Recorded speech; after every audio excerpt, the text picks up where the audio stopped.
Guys, deluded. YouTube's Lucas Torreira. I'm back again. Thank you very much for watching me. Now, Arsenal fans specifically, Josh Da Silva is one on the lips of our fans. Not because anyone was saying he's going to be world class and that. If you're watching Arsenal's academy or have been, he's been one of the. At a point, he was getting lost between when we had Willock and all the people that have departed. People because of the sheer congestment of players, people weren't hailing him up. But he is someone that's played a bunch of positions in his youth, someone that is very good, and someone that was on the lips of Arsene Wenger and stuff. You heard him when he spoke about how there's about 5 to 8 players who could potentially make it.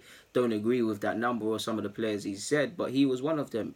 And we know he had a good season last year for the under-23s as they won the league. If you all remember his free kick against Manchester United, in which I think Nelson scored a free kick too that game. I've seen him score a couple free kicks. I mean, he's a good player. I mean, he's got extremely good technical qualities. I do think he's a bit too humble with them because he's not, he's not skillful in the sense that he'll do what Mahrez does, stand you up and rip you. He's skillful in the sense that he'll do cute little things to evade tackles, cute little things to buy him a way of playing. I've seen him bust a little flip flap and little things like that in midfield. He's got a good engine. He's a very committed player, and I do think he's going to have a good career.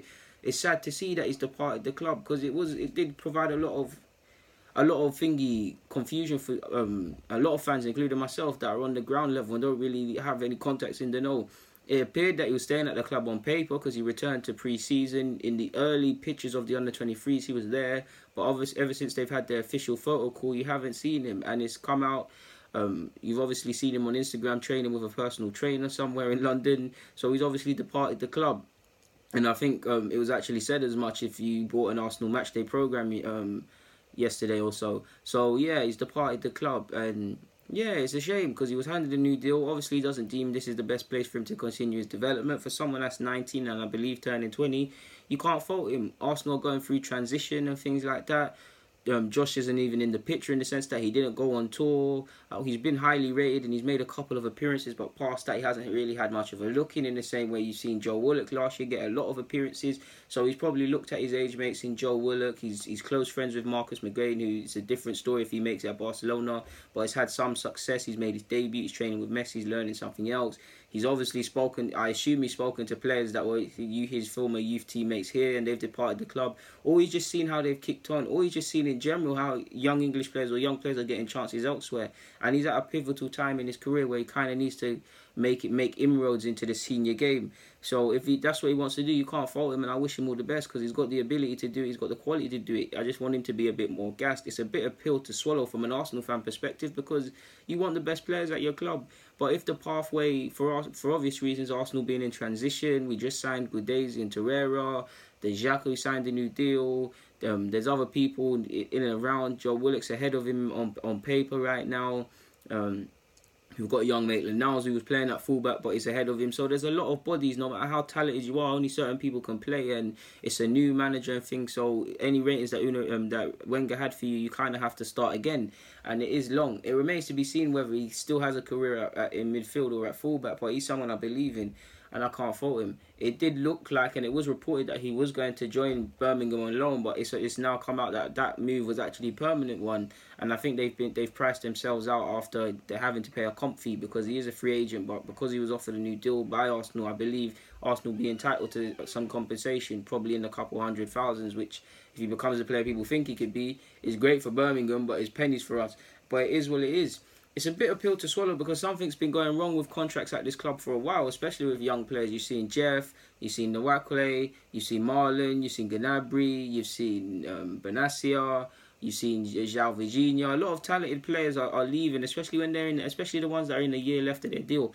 And Arsenal clearly is a place for young players. Gudai's getting chances, and Nketiah is going to get his chances. Nelson's got his. But for me, it is a bit concerning, especially the creative players or the attacking sort of base players departing the club if they don't deem that they're going to get chances or they don't see a pathway. It is a bit beaky. But it is what it is, man. I mean, like I said, man, this probably wasn't an easy decision for him. But you've got to take decisions to get to the end goal of being a professional footballer and definitely get outside your comfort zone. I don't think he's a man that's in his comfort zone, but you could forgive people for being in a comfort zone, being at Arsenal and all of these things. So yeah, man, I want to see him develop. Obviously, we saw him play against what was it? He's played against Norwich and he's definitely played against someone else. It's escaped me. So yeah, man. Hopefully he finds a good club that believes in him. I'd be keen to see if he stays in England or if he goes abroad. But wherever he goes, I'm going to support him. He's someone I've got a lot of time for. He's obviously done his thing with England's youth international levels. So yeah, it's down to him whether he wants to have a Premier League career or a Championship career. But I do believe he's going to have a career in the game, and I like him a lot. And you've given me great pleasure watching you on a general basis, Josh Da Silva, especially them free kicks from time to time. So goodbye and good luck, man. I wish you all the best. From an Arsenal fan perspective, like I said, it's a shame that you're departing the club, but you've got to do what you've got to do to make that end goal of being a professional footballer. And you've seen many a player stay at Arsenal for years and years, and you're at Arsenal, but you're not, in the sense that you're about for pre-season. You might make the bench in the Carling and that, but you're not really at the club, and you're stuck with the under-23s. He's been banging under-23s for a couple of years now, and he wants to make progress. Now, even if he looks at his friend Marcus McGrain, he's playing in Barcelona B, but that's a slightly, I'd say that's many levels up under 23 football, because they're playing against men. They're playing, forgive me for the old connotations, but he's playing against men. He's playing where they have to get 3 points. He's playing against individuals that are trying to pay their mortgages and things like that, and that's bound to have made him a better player. And just specific to Marcus McGrain, he's got to have learned a lot at Barcelona and Arsenal, and whether he has a career there or not, has good life experiences to take with him. He's bound to have matured more and stuff like that, and he's bound to be in constant contact with Josh Da Silva, telling him what's happening, what's woo-woo, and all of this sort of stuff. So we'll see what happens in regards to the club he joins. But like I said, thank you very much for just being you and being committed.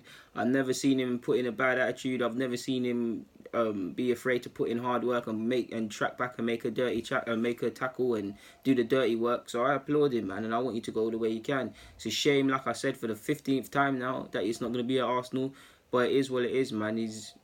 All the best, bro. All the best. And if I'm the likes of Ben Chief and them lot, I'm probably considering my future as well. Probably can't really do anything until January in a permanent basis, or you might still go on loan because the loan window's still open.